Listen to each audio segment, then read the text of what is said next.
మీరు అన్నట్టు HIV medication గురించి మాట్లాడితే 3 స్టెప్ మెడికేషన్ అనేది ఒథెంటిక్గా ఫాలో అవుతూ వస్తున్నాము. కానీ మీరు ఇందాక ఏదైతే చెప్పారో కామన్ సెన్స్ అనుకోవచ్చు, ప్రజల పట్ల ప్రేమ అనుకోవచ్చు, సబ్జెక్ట్ మీద మీకున్న అవగాహన అనుకోవచ్చు, దాన్ని 2 స్టెప్ మెడికేషన్ కిందకి మీరు కన్సైజ్ చేశారని, and that has yet prove to be very successful. మీరు పబ్లిష్ చేసిన వరల్డ్ వైడ్ జర్నల్స్లో మన తెలుగువాడిగా పబ్లిష్ చేసిన మీ journal got a huge reputation అని విన్నాం. సో ప్రపంచవ్యాప్తంగా ఫాలో అవుతున్న 3 స్టెప్ మెడికేషన్ ఏంటి, ద సో కాల్డ్ మురళీకృష్ణ గారి 2 స్టెప్ మెడికేషన్ ఏంటి ఫార్ హెచ్ఐవి చెప్పండి సార్ క్లియర్గా. 1981లో ఎయిడ్స్ బయటపడింది. 83-84 కల్లా హెచ్ఐవికి గుర్తించేశారు. 86 నుంచి పరీక్షలు వస్తున్నాయి. సో 87 మార్చిలో మొట్టమొదటి హెచ్ఐవి డ్రగ్, అప్పుడు అంతకుముందు వేరే జబ్బు కోసం రూపొందించినటువంటి జిడోవిడిన్, అప్పట్లో ఎజిడోథైమిడిన్ అనేవారు, ఆ జిడోవిడిన్ ఇంట్రడ్యూస్ చేశారు. తర్వాత 91 అక్టోబర్కి వచ్చేటప్పటికి డిడెనోసిన్ అని వచ్చింది, దాన్ని ఇంట్రడ్యూస్ చేశారు. ఎప్పుడైతే జిడోవిడిన్ ఇంట్రడ్యూస్ చేశారో వెంటనే బ్రహ్మాండంగా రికవర్ అయ్యేవారు పేషెంట్లు.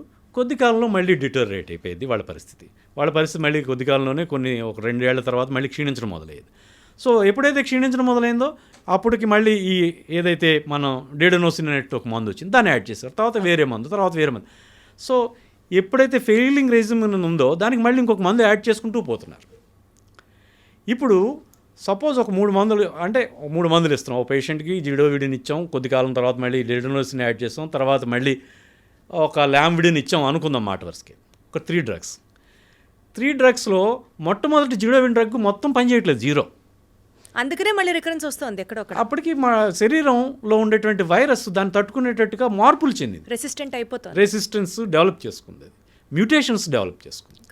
రెండో డ్రగ్ కొంతకాలం వాడడం, అది 50% పనిచేస్తుంది.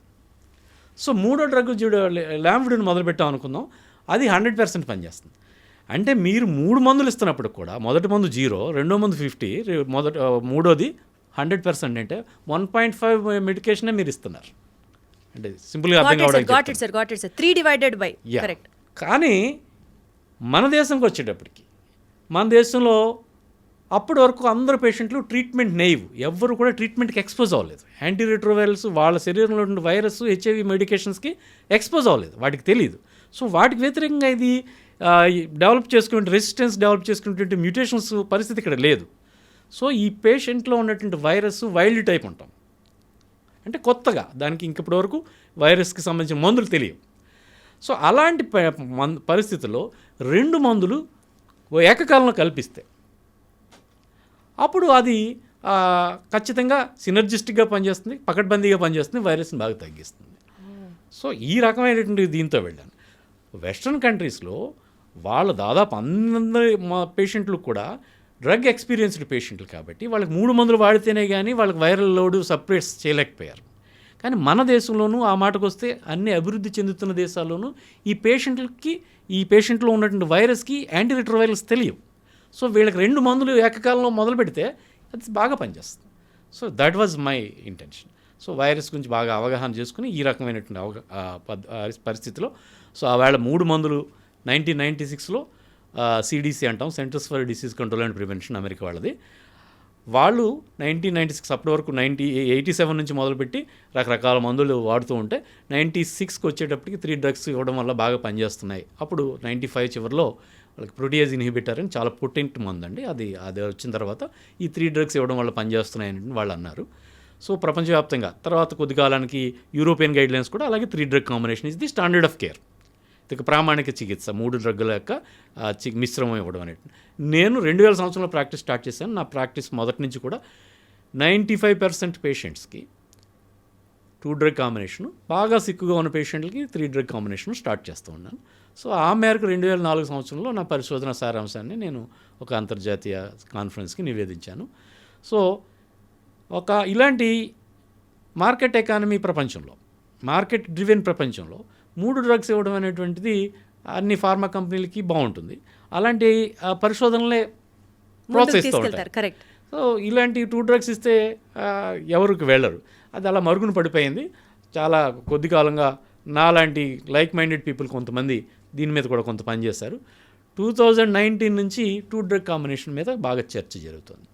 అప్పుడు 2000 నుంచి 2019 వరకు టైం తీసుకున్నారు. ఎస్, అది కాస్త 2019లో అది బాగా సెలెక్టెడ్ పేషెంట్స్లో ఇలా బాగానే ఉంది బాగానే పనిచేస్తుంది అనేటువంటి ప్రయోగాలు అలా జరిగి 2022 సెప్టెంబర్లో అమెరికన్ గైడ్లైన్స్లోను 2022 అక్టోబర్లో యూరోపియన్ ఎయిడ్స్ క్లినికల్ సొసైటీ గైడ్లైన్స్లోను 2 డ్రగ్ కాంబినేషన్ కూడా ఈ ఎవరైతే న్యూలీ డయాగ్నోజ్డ్ పేషెంట్స్ వాళ్ళ టెర్మినాలజీ ఇది, నేనేమన్నా ట్రీట్మెంట్ నేవ్ పేషెంట్స్ అంటే రెండు ఈక్వల్, రెండు సమానం. అంతకుముందు ట్రీట్మెంట్ తెలియని పేషెంట్లు లేదా Newly newly diagnosed diagnosed patients, obviously. So వాళ్ళకి ఇవ్వచ్చు అనేది వాళ్ళ టెర్మినాలజీ. నా టెర్మినాలజీ అయితే treatment Naive patients. Never expose to treatment, so new to treatment. మేమేదో గర్వంగా చెప్పుకుంటున్నాం కానీ సార్ తెలుగుడు పబ్లిష్ చేసింది వరల్డ్ జర్నల్స్లో పబ్లిష్ అయింది అని, బట్ దాని వెనకాల 19 years ఆఫ్ హార్డ్ వర్క్ ఉందన్నమాట సార్. 19 years పట్టింది జనాలకి మీరు చెప్పేది నిజం నమ్మాలి అని అనుకోవడానికి. అంటే నేను ఒక్కడనే కాదండి, అలాంటి లైక్ మైండెడ్ పీపుల్ అనేక మంది చేసిన పనుల వల్ల ఇట్లాంటిది మళ్ళీ యాడ్ అయ్యిందండి. 3 డ్రగ్ కాంబినేషన్తో పాటు 2 డ్రగ్ కాంబినేషన్ కూడా బట్ ఈరోజు 2 డ్రగ్ కాంబినేషన్ అంటే definitely people will speak Muralikrishna గారి ట్రీట్మెంట్ స్టైల్ అది, బికాజ్ మీరు ఆల్రెడీ 2000 నుంచి అదే ట్రీట్మెంట్ పేషెంట్స్కి చేస్తూ వచ్చారు కదా. కానీ 2004లో నేను రికార్డ్ చేశాను. రికార్డ్ చేశారు. 2000 నుంచి చేస్తున్నాను, రాశాను. 2004లో నేను రికార్డ్ చేశాను. Wonderful sir, wonderful sir. Sir coming back to HIV virus, ఈ వైరస్ సార్ ఆడవాళ్లలో ఒకలాంటి ఇన్ఫ్లుయెన్స్, మగవాళ్లలో ఒకలాంటి ఇన్ఫ్లుయెన్స్ చూపిస్తుందా సార్? బికాజ్ ఇద్దరి body framework different, immune response different ఉంటుంది అని అనుకుంటే అలా ఒక్కొక్కళ్ళలో ఒక్కొక్క రకమైన రియాక్షన్ కనిపిస్తుందా? ఆడవాళ్ళలో మనకు తెలిసి వాళ్ళకి నెలసరి ఉంటుంది కాబట్టి బ్లడ్ పోతూ ఉంటుంది, ఎనీమియా ఉంటుంది. Anaemia definitely makes the women susceptible to infections. So వాళ్ళకి ఇన్ఫెక్షన్ తొందరగా వృద్ధి చెంది తొందరగా నీరసపడేటువంటి అవకాశం ఉంది. కానీ నా పేషెంట్లలో ఎక్కువ మంది డిస్కార్డెంట్ కపుల్స్ ఉంటారు. భర్త పాజిటివ్ ఉంటాడు, భార్య నెగిటివ్ ఉంటుంది. సో అలాంటి వాళ్ళు ఎక్కువ మంది ఉంటుంటారు. ఎందుకంటే హెచ్ఐవి సాధారణంగా ట్రాన్స్మిసిబిలిటీ చాలా తక్కువ. ఒక 1000-1200 ఎన్కౌంటర్స్లో ఒకసారి వెళ్తుంది. అంటే ఇతరేతర ఆరోగ్యాలు అన్నీ బాగుంటాయి, లైంగిక ఆరోగ్యం వాళ్ళకి ఏదంటే జెనిటివ్ యూరినరీ ట్రాక్ట్ ఆరోగ్యం పూర్తిగా మామూలుగా ఉన్న సందర్భాల్లో ఒక 1000 సార్లకి ఒకసారి లేదా 800 సార్లకి ఒకసారి ఇన్ఫెక్షన్ వెళ్తుంది అంటారు. కానీ ఏదైనా సుఖవ్యాధులు, ఒక హెర్పిసో లేకపోతే ఒక గొనోరియో లేకపోతే పెల్విక్ ఇన్ఫ్లమేటరీ డిసీజెస్ ఇట్లాంటివి ఏమైనా ఉన్నప్పుడు చాలా స్పీడ్గా ఒక 100 మందికి 100 ఎన్కౌంటర్కి ఒకసారికే వచ్చేయచ్చు. సో ఇదే కాకుండా అనేక అంశాలు దాన్ని ప్రభావితం చేస్తాయి. Like intensity of the act, వాళ్ళ కలయిక ఎంత ఇంటెన్స్గా ఎంత దృఢంగా గట్టిగా ఉన్నారు, ఇట్లాంటి అనేక అంశాలు ఉంటూ ఉంటాయి. సో హెచ్ఐవి అనేటువంటిది మహిళలకి చాలామంది ఉంటుంటారు, మహిళలు చాలా తక్కువ మంది పేషెంట్లు ఉంటారు. అంటే ఆ ట్రాన్స్మిసిబిలిటీ తక్కువ కాబట్టి అట్లాగా అనుకుంటారు. కానీ ఎందుకంటే విమెన్ ఇప్పుడు సిమెన్ అనేటువంటిది పురుషుని యొక్క సెమెన్ విమెన్లో ఎక్కువసేపు ఉంటుంది. Women are prone to have abrasions, లైట్గా వాళ్ళ యొక్క చర్మం చిట్లడం అట్లాంటి. ఎక్కడైతే చిట్లిందో అక్కడి నుంచి వైరస్ వెళ్తుంది, ఇంటాక్ట్ స్కిన్ నుంచి ఇంటాక్ట్ మ్యూకోజాల నుంచి వెళ్ళదు. అట్లానే మహిళల్లో ఈ ఏవైతే ఈ జెనిటరీ యూరినరీ ఇన్ఫెక్షన్స్ ఉన్నాయో అవి చాలా వరకు మైల్డ్గానే ఉంటాయి, కనపడవు, ఎసిమ్టమేటిక్గా ఉంటాయి. సో పురుషుల్లో అయితే అక్కడ డైరెక్ట్ కనపడిపోతాయి. వీళ్ళ లోపలికి ఉంటుంది కాబట్టి శరీర అంతర్గత అవయవాల్లో ఉంటుంది కాబట్టి బయటికి కనిపించదు. అందుకని ఈ మహిళలకి కొంచెం ఎఫెక్టివ్ ట్రాన్స్మిషన్ ఉంటుంది. పురుషుల నుంచి మహిళలకి దాదాపు రెట్టింపు పైనే ఎక్కువ ఎఫెక్టివ్గా ట్రాన్స్మిట్ అవుతుంది. మహిళల నుంచి పురుషుల కంటే పురుషుల నుంచి ఆడవాళ్ళకి ఎక్కువగా వేగంగా వ్యాప్తి చెందేటువంటి అవకాశం ఉంటుంది. సో బేసికల్గా ఇప్పుడు మీరు చెప్పినట్లు హెచ్ఐవి వైరస్ కనుక ఒక clean surface of the skin ఇంటాక్ట్గా ఉంటే మాత్రం ఎలాంటి హామ్ కానీ ఎలాంటి ఎఫెక్ట్ కానీ ఉండదు. ఓన్లీ కట్ ఆర్ ఎబ్రేషన్ అట్లా ఏమైనా ఉంటే మాత్రమే అటాక్ అవుతుంది. అంటే అది మనం మైక్రోస్కోపిక్ ఎబ్రేషన్స్ కూడా ఉంటాయి కదా, దాన్ని కూడా మనం చెప్పలేం. మన కంటికి కనిపించినవి పగుళ్ళో లేకపోతే ఏదైనా కట్స్ ఉండొచ్చు. సో అట్లాంటివి కూడా అంటే యూజువల్గా ఇంటాక్ట్ స్కిన్ మీద వచ్చే హెచ్ఐవి వైరస్ చేరినప్పటికీ ఒక రక్తం వెళ్ళినప్పుడు కూడా జస్ట్ కడిగేసుకుంటే సోప్ అండ్ వాటర్తో కడిగేసుకుంటే సరిపోతుందని చెప్తూ ఉంటాం. అంటే బేసికల్గా కోవిడ్ అప్పుడు నాతో సహా చాలామంది డాక్టర్లు ఎక్స్పోజ్ అయిన వాళ్ళు ఇలాగా రక్తం పేషెంట్లకి ఒక సెలైన్ పెట్టేటప్పుడు క్యాన్యులా పెట్టేటప్పుడు ఇలాంటివన్నీ జరిగినాయి. అంటే బేసికల్గా కోవిడ్ అప్పుడు ఈ హ్యాండ్ వాష్ 5 నిమిషాలు కడగాలి, 5 డైరెక్షన్స్లో కడగాలి, ఇవన్నీ చాలా అవసరం అంటారు. Hygiene also plays an important role in HIV. అంటే ఇవన్నీ కూడా చచ్చిపోయిన తర్వాత మనం పోస్ట్ మార్టం చేస్తే ఇటీవల తెలిసింది ఏంటంటే ఫోమైట్స్ ఏవైతే మన వస్తువుల మూలంగా ఈ వైరస్ వ్యాప్తి చెందడం అది చాలా చాలా తక్కువ, నెగ్లిజిబుల్, ఆల్మోస్ట్ లేదు. మనం చేసినటువంటి ఈ హ్యాండ్ శానిటైజేషన్లో లేకపోతే ఈ ఫోమింగో ఇవన్నీ కూడా పెద్ద ట్రాష్ అని చెప్పేసి తేల్చారు. Very sorry to say. నేను మొదటి నుంచి కూడా నా కోవిడ్ ఎయిడ్స్ నేను ఫేస్బుక్లో దాని మీద ఎప్పుడు అంత ఎక్కువ చెప్పలేదు. చాలామంది ఓసిడి వచ్చేసింది, ఒబ్సెసివ్ కంపల్సివ్. ఇంట్లో కూర్చుని మనం ఎక్కడికి వెళ్ళలేదు, మన ఇంటికి ఎవరు రాలేదు, ఊరికి అన్ని కుర్చీలు చేతులు అన్నీ తుడిచేసుకోవడం. ఆ ఓసిడి కాస్త మొన్న మధ్య కొంతమంది పేషెంట్లు కూడా పాపం, మన పేషెంట్ కూడా కాదు, ఒక అబ్బాయి వాడికి ఏదో హెచ్ఐవి వచ్చేసిందేమో అని ఒకటే భ్రమలో ఉన్నాడు. చాలా బాధగా ఉంది. సో కొన్ని కామెడీగా ఉంటాయి. నేనైతే మొదటి నుంచి కూడా ఇంట్లో ఉన్నప్పుడు సబ్బు వాడుకోవాలి, బయటకు వెళ్ళినప్పుడు మాత్రమే శానిటైజర్ వాడాలి, ఊరికే శానిటైజర్ కూడా ఎక్కువ వాడద్దని మొదటి నుంచి ఇండైరెక్ట్గా చెప్తూనే ఉన్నాను. అదంతా చాలా స్ట్రైట్ ఫార్వర్డ్గా ఉంటుంటాను. బట్ డెఫినెట్లీ అది అవసరం కాదు సార్. అట్లీస్ట్ ఇప్పటి నుంచైనా జనాలు అంత పిచ్చిగా కనెక్ట్ అయిపోకుండా ఇది వాస్తవం, ఇది కాదు, you have to be this much realistic అని తెలుసుకోవడం కూడా చాలా అవసరం కదా సార్. బేసికల్గా ఇప్పుడు వైఫ్ అండ్ హస్బెండ్కి ఎయిడ్స్ ఉందని అనుకుందాం సార్, వాళ్ళకి పుట్టే పిల్లలకి ఖచ్చితంగా ఎయిడ్స్ వస్తుందా? లేదండి, ఏ ట్రీట్మెంటు లేకుండా ఉన్న పరిస్థితుల్లో 100కి ఒక 20 మంది 30 మంది పిల్లలకి వస్తుంది. చక్కటి ట్రీట్మెంట్ తీసుకుంటూ ఆ స్త్రీకి వైరల్ లోడ్ బాగా అన్డిటెక్టబుల్ లెవెల్కి అది వెళ్ళిపోయే పూర్తి చక్కటి ట్రీట్మెంట్ తీసుకుంటూ ఉంటే ఒక 1 or 2% పిల్లలకి మాత్రమే వస్తుంది. ఇది ఆ మహిళ అన్ని రకాలుగాను ఆరోగ్యంగా మెయింటైన్ చేసుకుంటే. సో లెస్ దెన్ 10%, 10% కంటే తక్కువ. సిజేరియన్ ఆపరేషన్ చేస్తే 1 or 2% అనేవారు. ఇప్పుడైతే సిజేరియన్ ఆపరేషన్ ఓన్లీ హెచ్ఐవి అనేటువంటి సిజేరియన్ ఆపరేషన్కి ఇండికేషన్ కాదు, నార్మల్ డెలివరీ కూడా అలౌ చేయొచ్చు అని చెప్తున్నారు. Oh yes. అంటే సార్ ఇప్పుడు HIV virus is not genetically transmittable, that's what you mean to say? Yes, genetical transmit అంటే చాలామందికి ఏంటంటే రక్తం పంచి ఇచ్చానని ఇట్లాంటి మనం కొంచెం మెలోడ్రామా మాటలు వింటూ ఉంటాం. ఏ తల్లి ఏ తండ్రి బిడ్డకి రక్తం పంచేవారు. బిడ్డ కడుపులో ఉన్నప్పుడు పిండం 3వ వారం నుంచి 4వ వారం నుంచి లివర్లో బ్లడ్ తయారు చేసుకుంటుంది. తల్లి నుంచి ప్లసెంటా మావి నుంచి కేవలం అవసరమైనటువంటి ఎమినో యాసిడ్స్, ఫ్యాటీ యాసిడ్స్, లేకపోతే ఈ కార్బోహైడ్రేట్స్, ఇతర జింకో లేకపోతే ఐరన్ ఇవన్నీ వెళ్తాయి తప్ప రక్త కణాలు అనేటువంటి డైరెక్ట్గా వెళ్ళాం. బిడ్డ పిండం తన రక్తం తనే తయారు చేసుకుంటుంది.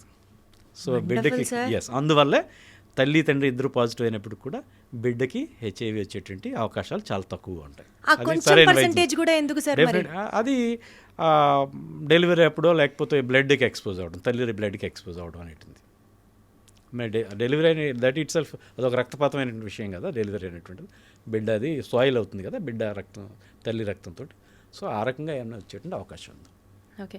సో ఇప్పుడు సపోజ్ ఒక బేబీ ఎయిడ్స్తో పుట్టిందని అనుకుందాం సార్, ఆ బేబీకి సర్వైవల్ ఛాన్సెస్ ఎంతవరకు ఉంటాయి సార్? ఎంత రిస్క్తో పాపం జీవితాంతం బతకాల్సి ఉంటుంది? మేము చదువుకున్నప్పుడు దాదాపు అందరూ కూడా 5వ పుట్టినరోజు చూడకుండా చచ్చిపోతారని కొంచెం చదువుకున్నాడు. ఈరోజు నాకు 20 నుంచి 30 ఏళ్ల వయసు మధ్యలో ఉన్నవాళ్ళు 30 మంది పేషెంట్లు ఉన్నారు నా దగ్గర, పిల్లలు. వాళ్ళు పుట్టుకతో హెచ్ఐవి వచ్చిన వాళ్ళు. ఇప్పటికి వాళ్ళకి 25-30 years అంటున్నారా? 22, 27, 38, 22, 28, 29, 30 years. సో ఇలాంటి వాళ్ళు దాదాపు 30 మంది పేషెంట్లు ఉన్నారు నా దగ్గర. సో అది మనం సైన్స్ అది ముందుగా చెప్పుకున్నట్టుగా కొంతమందికి ఏంటంటే స్లో మహిమ అంటారా లేకపోతే అది వైరస్, దాన్ని స్లో ప్రోగ్రెసర్స్ అంట. ఆ వైరస్ని వాళ్ళ శరీరం వాళ్ళ జెనెటిక్ మేకప్ మూలంగా వాళ్ళు అదుపు చేయగలిగింది. అది ట్రీట్మెంట్ వల్ల కొంత ఉంటుంది, ట్రీట్మెంట్ కాకుండా కూడా అదుపు చేసినవి కూడా ఉంటాయి. వాళ్ళని స్లో ప్రోగ్రెసర్స్ అంటూ ఉంటాం. సో వాళ్ళ అలాంటివి కూడా చాలా ఉన్నాయి. అంటే ఆ పర్టిక్యులర్ వైరస్లో ఉన్న variant is a slowly progressive variant అనుకోవాలా? అలా అని కూడా అనుకోవచ్చు. అట్లానే ఈ పేషెంట్ యొక్క జెనెటిక్ మేకప్ వల్ల కూడా ఈ రెండు కలిపి అనేక ఫ్యాక్టర్స్ కలిపి ఒక సమ్ అవుతుంది. Okay, got it sir. So ఇప్పుడు ఒక HIV patient sir, say for example mid-30sలోనో లేకపోతే 20sలోనో హెచ్ఐవి డిటెక్ట్ అయింది అని అనుకుందాం. తన లైఫ్ స్టైల్ మోడిఫికేషన్స్ ఎలా చేసుకుంటే he could be very normal unlike the healthy person? ఇప్పుడు ప్రధానంగా హెచ్ఐవి మందులు నిరంతరం వాడాలి. షుగర్ లాగా రోజు వేసుకోవాలి. ట్రీట్మెంట్ సక్సెస్కి ప్రధానమైన కారణం నిరంతరాయంగా మందులు వాడడం. సో దాన్ని అడ్హెరెన్స్ అంటాం మేము.